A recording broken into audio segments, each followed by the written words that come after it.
Shut up and sit down.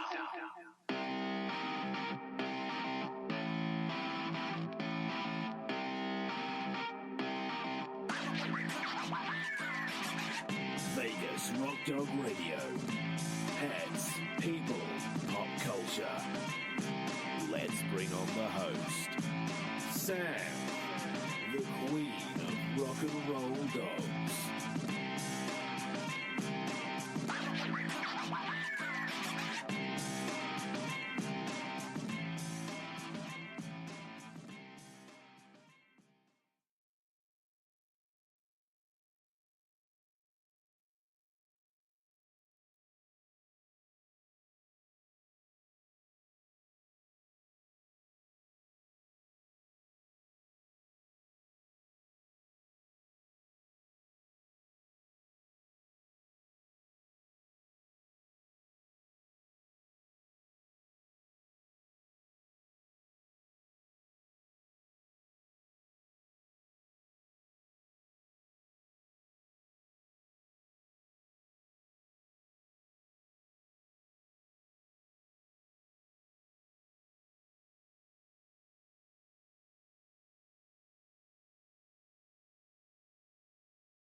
Vegas Rock Dog Radio. Pets, people, pop culture.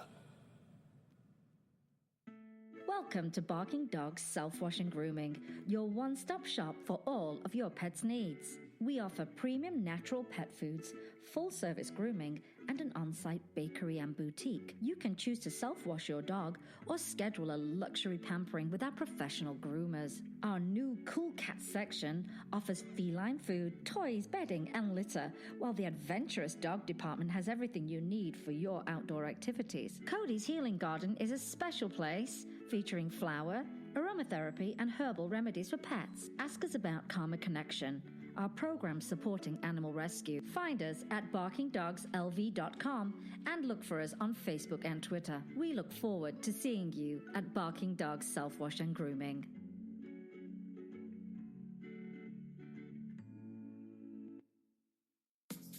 At Carl's Jr., not only do we make you happy with our delicious charbroil burgers, but we also make your dogs happy. When you come through our drive-thru with your furry friend, we'll offer your dog a treat. If not, always ask for one. We love to see their smiling faces. Our website, carlsjr.lasvegas.com, has a treat for its customers too, with free coupons anytime, so be sure to visit us regularly. Carl's Jr. is a proud and active supporter of dog adoption in our community. You can find us at Carl's Jr. of Las Vegas or on Twitter at Carl's Jr. of Vegas. Vegas Rock Dog Radio. Pets, people, pop culture. Welcome back, everyone. I'm glad you stayed with us. So just before the break, and here speaking with me today is Bernard Lima-Chavez. He is a wealth of information when it comes to deaf dogs, not only just the training of them, understanding of them, but also their health as well, and, why. Many reasons why dogs are deaf. And we were just talking about them, deaf dogs transitioning into the senior phase and hearing dogs into the senior phase, and how signing can make such a difference in actually communicating. But I do have a question for you, Bernard. Are you still there? Sure. I Wonderful. absolutely am. So as I said, to my dogs, Galaxy's 11, Thornton is 10. Both have great hearing, although sometimes I think Galaxy might be a bit selective. Mm-hmm. She's always been quite I'm not taking everything what you're saying at face value. She's very much that kind of dog. So she'll say, let me think about that. No, she's quite a character. But what I've noticed as they've got older, they've become more scared of noises they were never scared of. So, for example, and people get mad at me because I don't hear my phone ring. That's because the ringer is off, because my Jack Russell is frightened to death of the ringer on my phone. FaceTime freaks both of them out, and they never were like this when they were younger. And recently, Thornton, she shook from head to toe.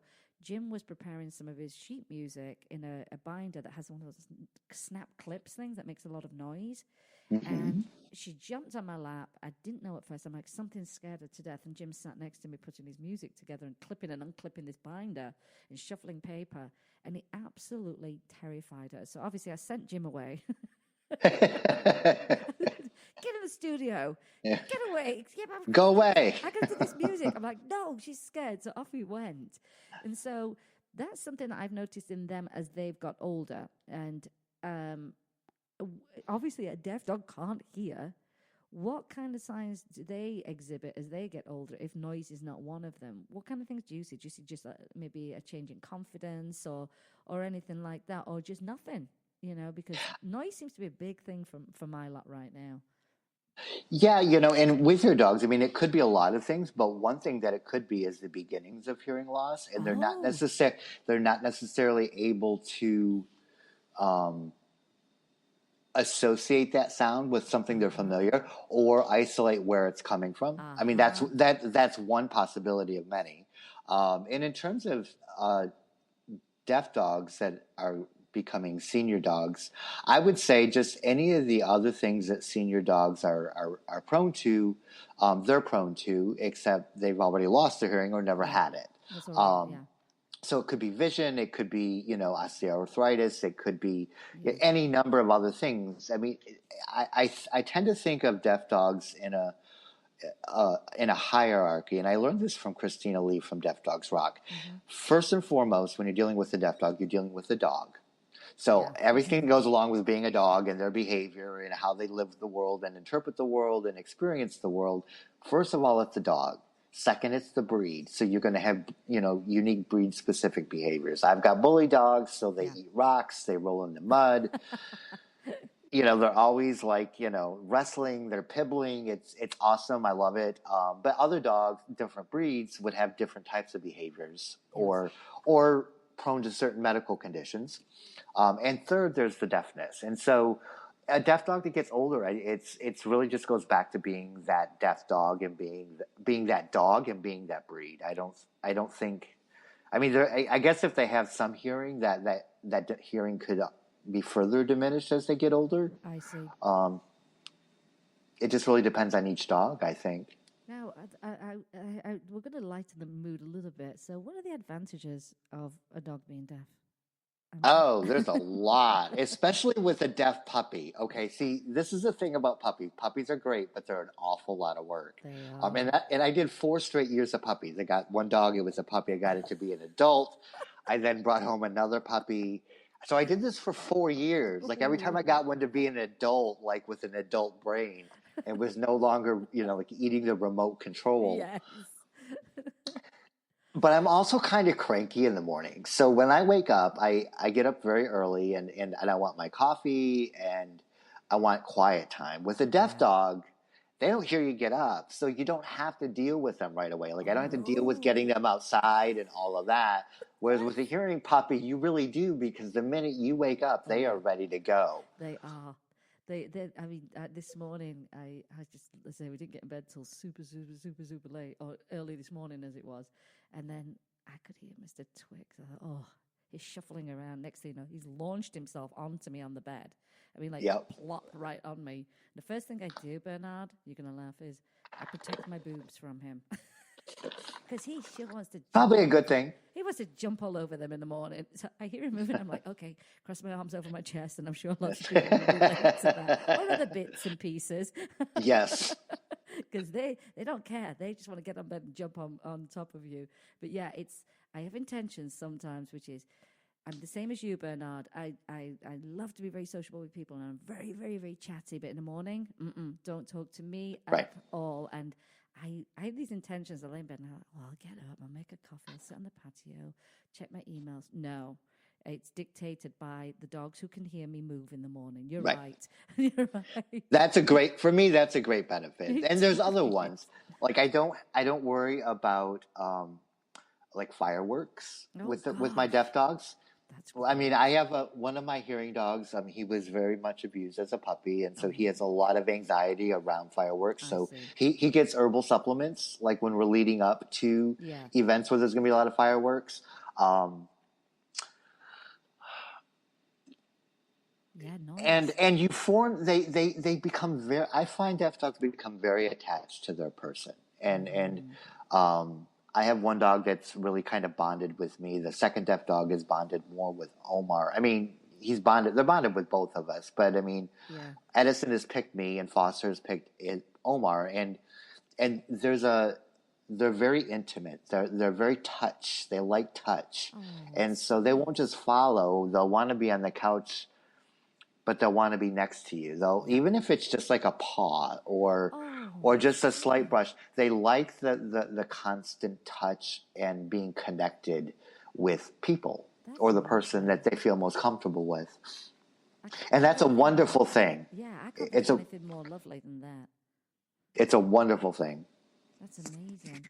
So I have some questions for you about anyone. Well, as with anything in the animal world, and you and I both know this, there are so many myths out there. People still perpetuate them, and it does make me crazy at times. I'm like, oh my gosh, people are still saying this, and it makes me crazy. But what myths would you say are out there that deter people and put them off from adopting a deaf dog? What would you say is the number one thing that people say, and you're like, that's not the case with deaf dogs, but, let me help you with that so that you're not put off from getting a deaf dog? What would you say some of those myths are?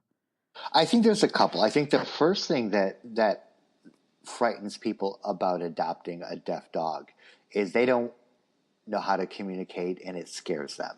and they think it's much harder than it really is. It's not harder to live or train a deaf dog. It's just different.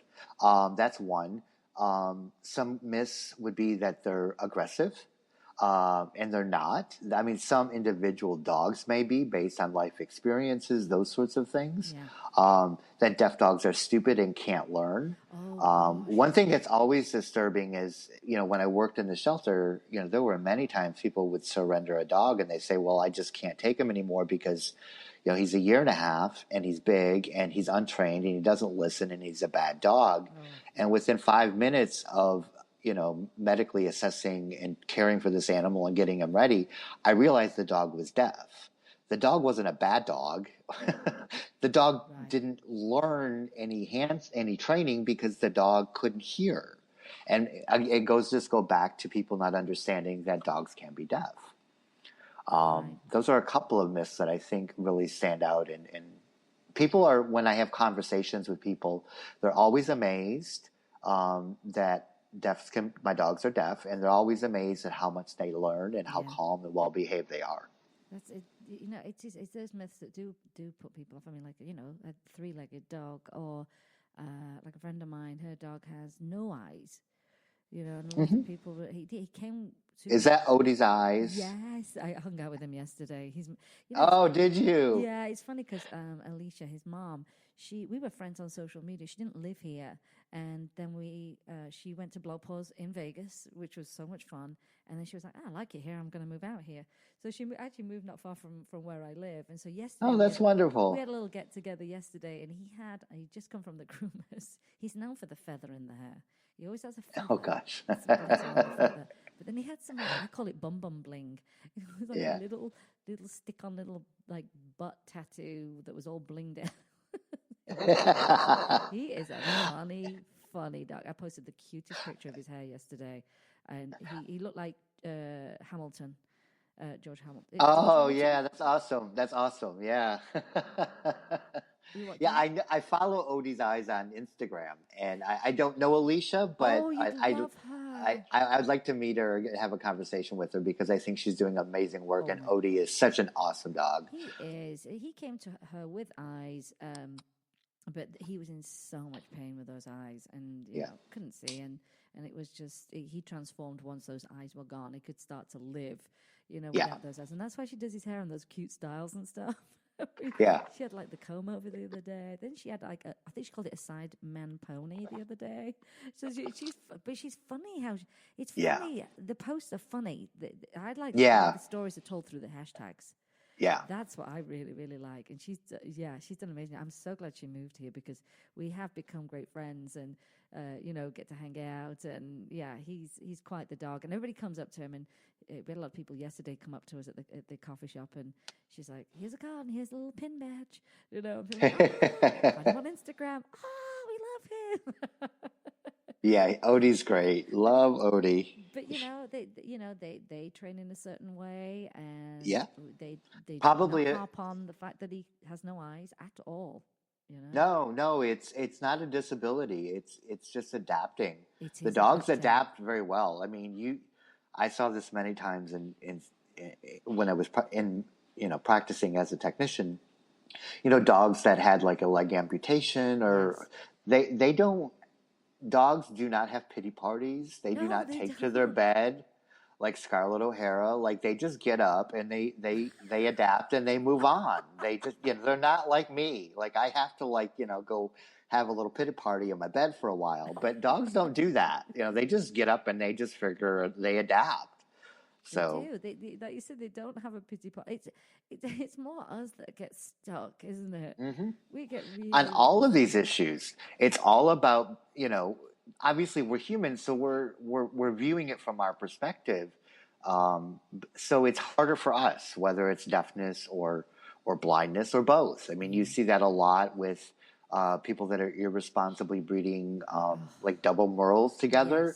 Yes. Those puppies are frequently deaf or blind or both. Oh. And when you have a deaf or blind puppy, it's a whole new set of challenges because you can't use your hands to communicate. So then you have to do touch training. You do. And touch training is where you're touching the dog in a certain location or moving your hands or fingers in a certain way to communicate what you want them to do. And so it's a different way of communicating. Do you? But they do fine. Can you explain what a double merle is for the listeners? Because not everybody knows what a double merle is, and sometimes they'll see a double merle and they think it's the most amazing thing, but they have no idea really what happens as a result of that. Merle is a color pattern. It's a genetic color pattern. You see it frequently in Australian Shepherds or Border Collies and some other breeds. And when it's a dominant trait, genetic trait. And so when you breed a Merle to a Merle, one of the possible side effects of that Merle gene is blindness or deafness. And so when you breed a Merle to a Merle, that's called a double Merle. Yeah. And the chances of their hearing or vision being impaired is pretty significant. About 25% of the puppies will have some degree or complete vision loss, hearing loss, or both. Wow. And so it's just irresponsible breeding. Responsible breeders don't do that. They'll breed a Merle with Australian Shepherds. I used to have a lot of Australian Shepherds, and so you would breed a Merle with, let's say, a brown tri or a black tri. You would never breed two Merle puppies together. Do you think they breed sometimes just because they do look gorgeous? They're gorgeous. A Merle dog is gorgeous. And they probably do, but they just don't understand the genetics because they're not responsible breeders. Right. And one thing that we're trying to do in the deaf dog community is begin to work with breeders where they have dogs that are throwing deaf puppies, and work with them to let us help that dog. We're not going to share where the dog came from. I mean, a lot of the breeders are concerned because they don't want their reputation to be ruined if their dog suddenly throws a deaf puppy. So working with the breeders to educate them, whether it's not breeding two Merles together, or if you've got a dog that keeps throwing puppies that are deaf, to stop breeding that dog and let us help those puppies. And that's a long, slow process, and that's a conversation, it's meeting breeders where they're at, and they're not it's always open to it, are they? I mean, because like you say, they don't want anyone to say get out about what happened. They've got this high percentage of dogs that have been born this way. It is definitely a conversation, but you know what? I think it's fantastic. Because a lot of people do complain about the terrible breeders. It's all well and good complaining, but if we're not trying to build some kind of relationship, like you say, in a conversation where they feel like they can trust you, and then they are more open to the information that you give them, some guidance. I think it's a really good thing. It's a little bit like the Beagle Freedom Project. Mm-hmm. Yes. It was all about we don't want animal testing, but then the next step was, let's see if we can get these labs to actually release these animals after the testing so that we can actually get them adopted. That was massive. And that was massive, and that's a government thing. When I had no idea until I was in vet tech school, and I had to do a laboratory animal medicine class and lab working with these animals that are living in labs and being tested on. I had no idea until that moment that as much as a lot of these organizations or universities or companies would like to then find another place for these animals to live, the government regulations are so stringent that they frequently aren't allowed to by law, which is ridiculous. So it's nice to see people taking the horns on that issue, and we're beginning to see progress. It's such a nice thing to see. It really, really is. And like you say, and just doing the same thing with breeders that are possibly putting out deaf dogs, or affecting the ones that are affected by vision as well, and to start to build those relationships. It's fantastic. It really, really is fantastic. I was saying on last week's show, sometimes you get a little bit further with a little bit of sugar than vinegar. We can all get mad. Absolutely. We all get mad. I mean, you and I see stuff every day that's pretty horrific every day. And we see the worst of the worst people, and we see the best people ever. Yep. It can be very up and down, can't it? Very emotionally. I mean, sometimes yesterday I had a day I was like, yeah, I don't need to see a lot of this stuff. I'm just scrolling past some of this. And I took a break from Facebook last week. I kind of pre-scheduled a lot of stuff because you kind of have to do that when you in the arena that we're in. We see stuff, and how many times do people tag you and send you stuff? Have you seen this? Oh, And all the time. they're like, if It's you've stuff seen that I it, can't do anything about it, I know. It's It's true, and it's yeah. sometimes it's like, if you've seen it, oh, trust me, I've seen it. This is the world Yeah. that we're in right now. But to Yeah. build those relationships and actually see some progress is wonderful. It's so, gosh, it gives you a lot of hope that we can start changing people's views. But like you say about the government, it's true, and sometimes these laws get put in place by people who have no clue what they're talking about. Or it's done in a way, and it's just not there's unintended consequences that were not intended. You know what I Yes, mean? that happens a lot. I think it's nothing is black and white in this No. world, especially when it comes to animals and animal welfare and government and laws. There's nothing, very little is black and white. It's all shades of gray. So. It really, really is. I mean, you can just put something up about training, and who knows? You get 100 people on there who've got a different opinion of everything. Mm-hmm. And I tend to look at things from the sidelines a lot on those Facebook posts. I'm like, oh, I'm not getting involved in that. These people are a little, out there sometimes. But a conversation is definitely. It's valuable, and just this show in itself, what we're doing today, is valuable to anyone that goes, oh, I've never even thought of, a deaf dog, or was always put off by a deaf dog. Oh, no, you actually do have to approach it in a certain way. You just don't get the dog and go, okay, let's see if this works out. And so I think you give people a lot of confidence to be able to say, you know what, I am going to go and adopt a deaf dog and change their perception of them, and hopefully get rid of some of those myths that we talked about as well. Now, do you find that most people are surprised that when you go out with your deaf dogs that they are actually deaf? Are they just surprised? Are they just like, no way, they're so fabulously trained. This is amazing. Yeah, I get that a lot. One thing that I've done, because awareness and education is so important to me, and that involves a conversation with people. I mean, you can do it online, you can do it on social media, you can do it in a blog post, you can do it in an article, but the one-on-one conversations are always a really great way to help educate people, and it's very rewarding. So I frequently will be out, and they'll whistle or clap their hands or call the dog, and I have to tell them that the dog is deaf and he can't hear you. And that's that's a great way to start a conversation. They're like, really, and we can have the conversation. And then this year I decided to make my dogs work for their supper, and I ordered some Duty Pack vests from Duty Pack, and each of my dog has one, and it has my my logo and my website URL, and it's got their name. And for the deaf ones, it says that they're deaf. It has their name and says that I'm deaf. So they're like walking billboards for me, and so. Amazing. Some people, don't read it, and so we still have the conversation. And some people, it's a conversation starter because they see it, and they're suddenly very interested, and they have a question. So I make them work for me now. I think it's fun. And you know what? You don't have to pay them in treats. I can pay them in anything. An ear scratch, they're happy with. They'll be happier than anything. Do you ever do any meet and greets with your dogs at any of these pet events that go on? Do you get a chance to, maybe be at a booth and people get to meet and hand out information? Have you ever done that? Because I think you need to do some appearances, Bernard. Well, I'm starting to work on that. I've gotten a little more involved with some of our local Miami community and working with some of the local businesses and brands and companies that are putting on events. So actually going to be making a couple of like unofficial appearances. There's an official appearance for a launch of a new product that is a Miami-based company.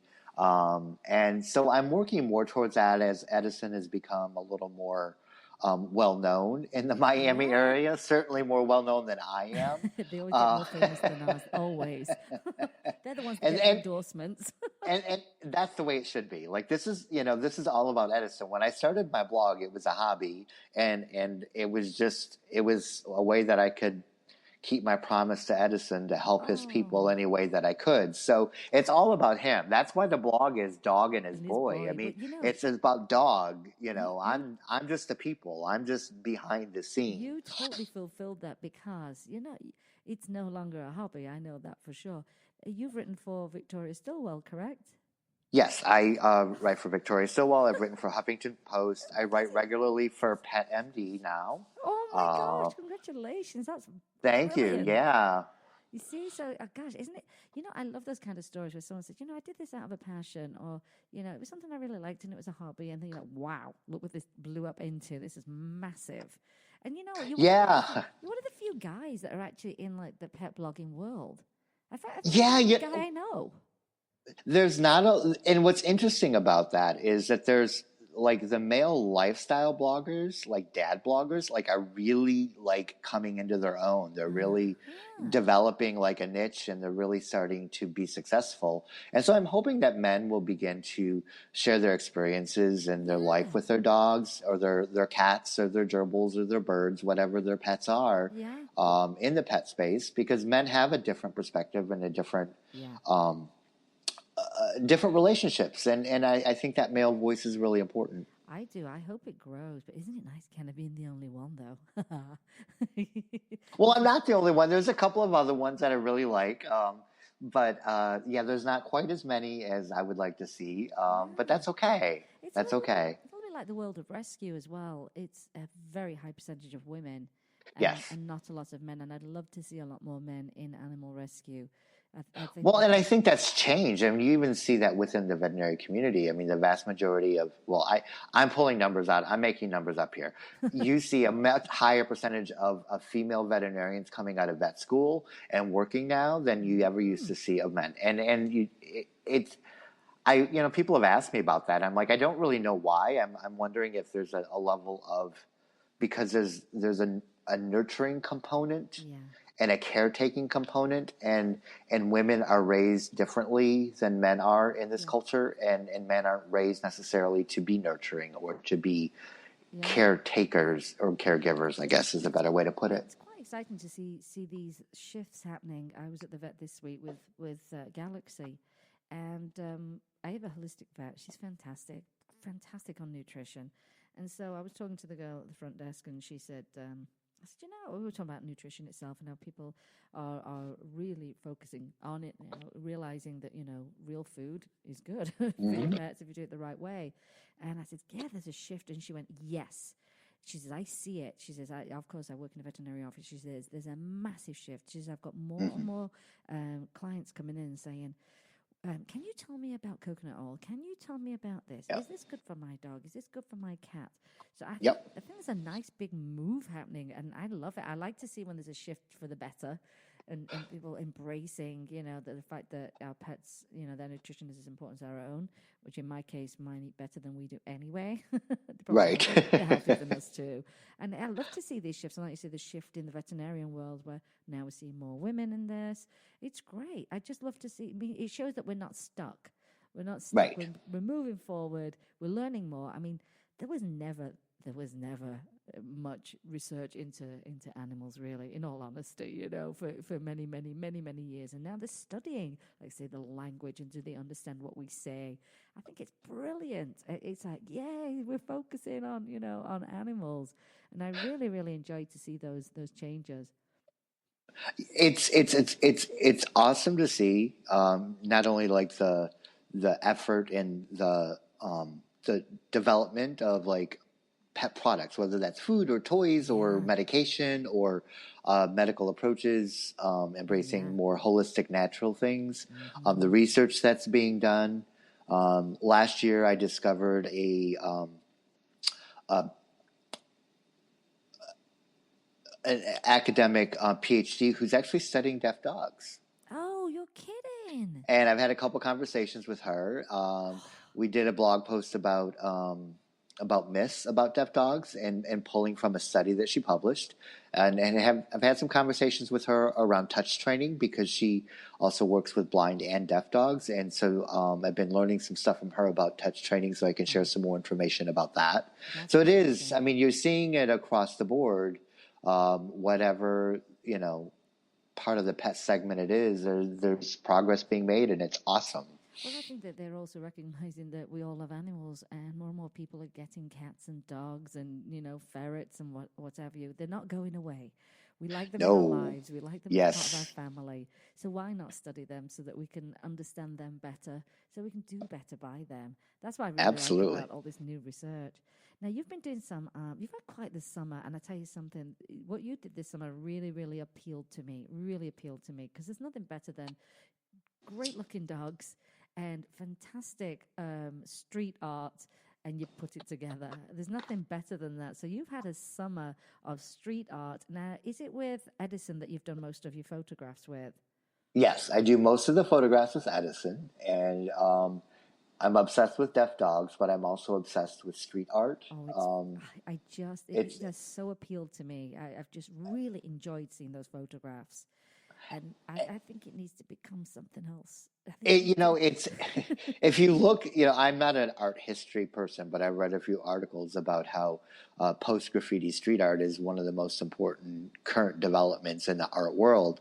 Mm-hmm. And I happen to be really fortunate that there's several neighborhoods here in Miami where not only is there a lot of street art, but it's actually encouraged, and the street artists are being commissioned to do buildings. And there's an elementary school where the entire outside of the building is street art, and it's amazing work. It's not. Wow. I like graffiti as well. I mean, graffiti, and I like stenciling, and I like when people are embracing different types of different medium when they're doing street art. But I happen to be fortunate that there's so much of it in a neighborhood here in Miami called Wynwood. And it's so big now that there's actually tourist companies that bus tourists in to the neighborhood, and then they can do little walking tours or Segway tours and see all the amazing art. Literally, it's like almost every square inch of space is filled. And I can go every single weekend and shoot hundreds of photos, and I can just keep going back. And so it really combined, two passions of mine, and it allowed me to express a different side of my personality that I don't really express so much in the blog or in articles. When you're writing for somebody else, you can't use salty language, which I'm a fan of salty language. So I can do a little bit of edgier stuff because it's Instagram and the audience there. I agree.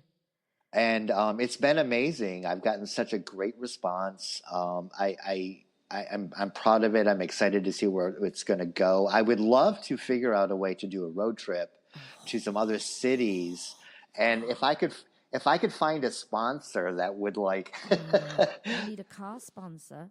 You need a flight sponsor. No, I can't fly because Edison is 92 pounds. Too big. So it's a driving road trip. But if you need a limo and the limo driver, that's what you need. And I figured the first time would be just a couple of cities, and I know a couple of cities that have some good street art and some great art communities that would be a great place to go. I just love where this is going, because this can be all part of your advocacy too, in such a cool way. Oh my gosh! Because I still talk about deaf dogs. I talk about deaf dogs in the post, and when I know the artist, I tag the artist, and I always have a disclaimer that if you know the artist, if I don't happen to know, if they don't tag their work, then I can't give them credit on Instagram or Pinterest or wherever I'm sharing the photo, primarily on Instagram. But I like to support the artist and give them credit for the work and get their work out there. For me, it just kind of fit together, and it's really become a big part of my branding and my identity. And what a sociable thing to do on the weekend with your dog. I mean, it's just, you're together. It's great. It's awesome. I mean, now I do have to be careful because it is Miami. Yeah. We have two seasons, hotter, or wetter, and our summer is going a little bit longer. And so I do have to be very cognizant of the temperature, just so Edison doesn't overheat. I've never had any problems, but, I'm a technician, so I'm really, really cautious, and I always make sure we have water. His favorite water, just so you know, is a Trenta ice water from Starbucks drive-through. That's just preference. I love it. you know, you're just my kind of pet parent. So You know that. went out of our way. We stop at Starbucks, go I through the love it. drive-through, and That is and so so then cool. building relationships with local brands and Yeah. local companies. There's a great company that is doing home cooked. They're opening a business. They're opening their storefront that should open probably in a month or so. It's a canine kitchen. It's all Oh. fresh prepared food under the guidance of a veterinary nutritionist called Dishes for Dogs, and Oh, what a you good can name. buy the food fresh. You can actually buy it frozen, and you just defrost it. Oh, they need to open one The here. cool thing, though, is that you can also buy the recipe card.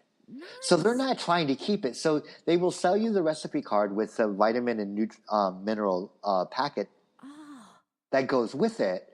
yes. And what's awesome is that then they're partnering with local businesses. So there's a great cafe here in Wynwood, Miami, where all of this street art is. That's not the only place, but that's where I go a lot of the time. Yeah. And a local cafe now has a doggy menu, and it's Oh, Dishes for Dogs. I love And so this. I can go there. I can get my coffee. I can get him some, healthy, nutritious, fresh prepared food just as a snack, just something to do. And then I buy it, and I'm a rotational feeder. So, once a Yeah. week or so, they get that in their regular food. Oh, it's So sweet. it's been a great way to connect with the local Yeah. community and connect with local businesses. And I'm loving it. And the photos, I'm really excited because they're bright and they're colorful. And They um, are. You know my do- what? I would buy note cards with those photos on the front. really. I totally would. I totally would. I'd buy. I think you need to have an art gallery night. Someone needs to. Well, Uh, I've been thinking about like where to take this to the next level because it's kind of becoming a thing. it And is. so I'm not quite sure what the next step is, but I definitely have some plans that I'm mulling over and kind of push it to the next level. Oh, I think there's going to be something really great come out of it. I mean, I love all the pictures. It's funny, my sister just did a shoot downtown in our hometown in Sheffield in England, and it's all that kind of stuff. Very, very cool, very individual. A lot of it is very sort of social commentary of what's happening in the day right now, Yes. which I Uh-huh. really enjoy that.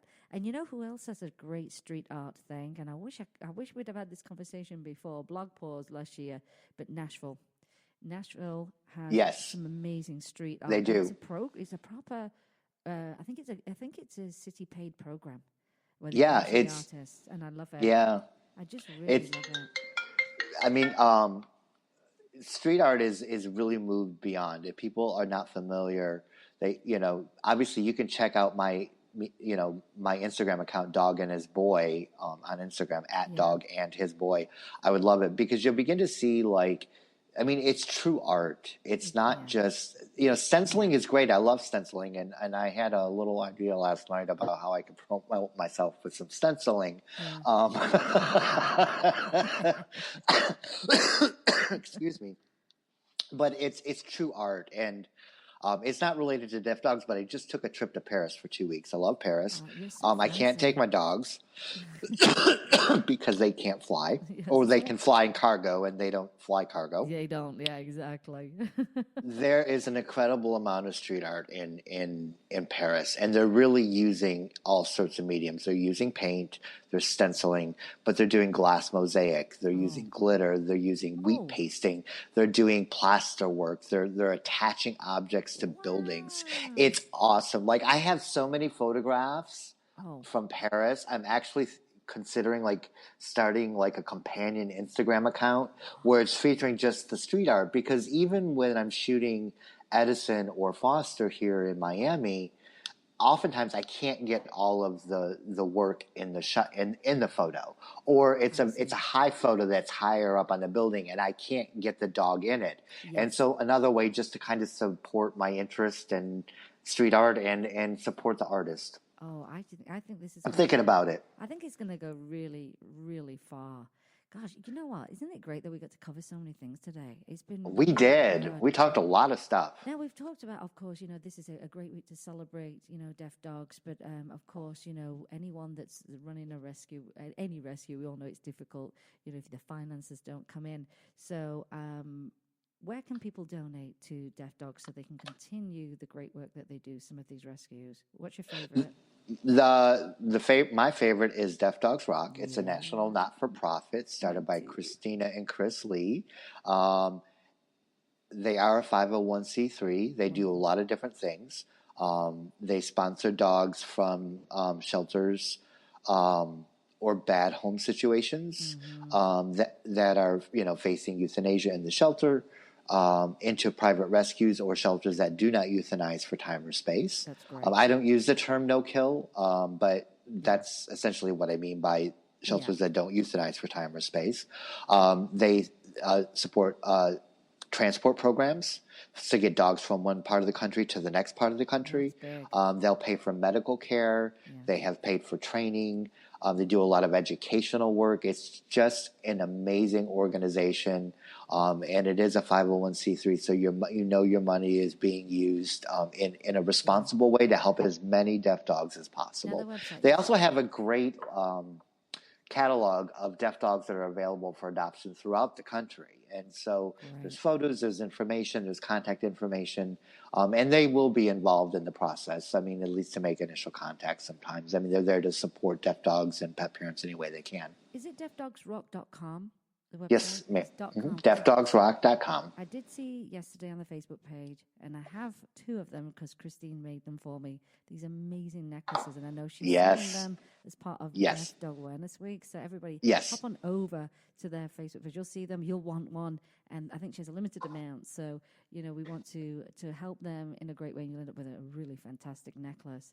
Now they are limited edition because those are all handmade, and she made me an awesome one gave me at Blog Pause, and they're very personal. They include photos of the person's dog or things that are of interest to that person. Yes. And then if that happens to be sold out, you can always just donate the money right there. They also, sell T-shirts and other items. So there's lots of ways that you can support deaf dogs through Deaf Dogs Rock, following my blog, following other people out there that are talking about deaf dogs. Give us your blog address before we actually wrap up the show. Dogandhisboy.com. Dogandhisboy.com, and you can find everywhere. Dogandhisboy.com, Dogandhisboy at Instagram, Pinterest. I've been working on, so you'll see a little bit more of me on Pinterest, Facebook. I'm starting a Tumblr. I haven't done Tumblr yet, but I'm just starting to do Tumblr. I have one. I don't give it a lot of love, but I probably should at some point. I just think so much of my work has become like short form content with like striking images that any sort of visual platform is really good way to increase awareness and share information about deaf dogs, or some salty thing that I said, I kind of like that. Well, I have to thank you for being such an amazing advocate for deaf dogs. You come with so much information that is so helpful, gives people hope, helps them have better relationships with their deaf dogs, and of course you support rescue. It's just you're just fabulous. We have to just fabulous. Thank you so much. Is great. And I want to say just a big thank you for doing this with us this morning, because of course you're just going to be our regular deaf dog guy. That's what you're going to be. You know what I hate on the keyboard is the fact that the D is next to the F when I'm typing deaf. Do you feel that way too?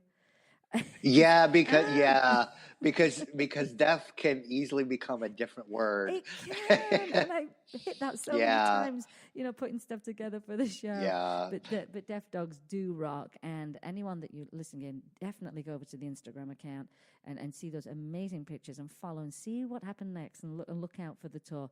So I want to say a big thank you to you, Bernard, and I'm going to close the show out this way.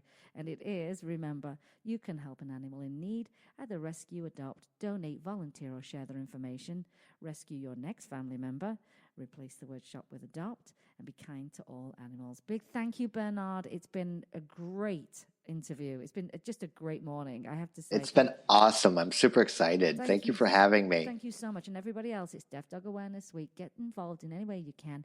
Make a donation, buy a necklace, share the information, adopt a deaf dog.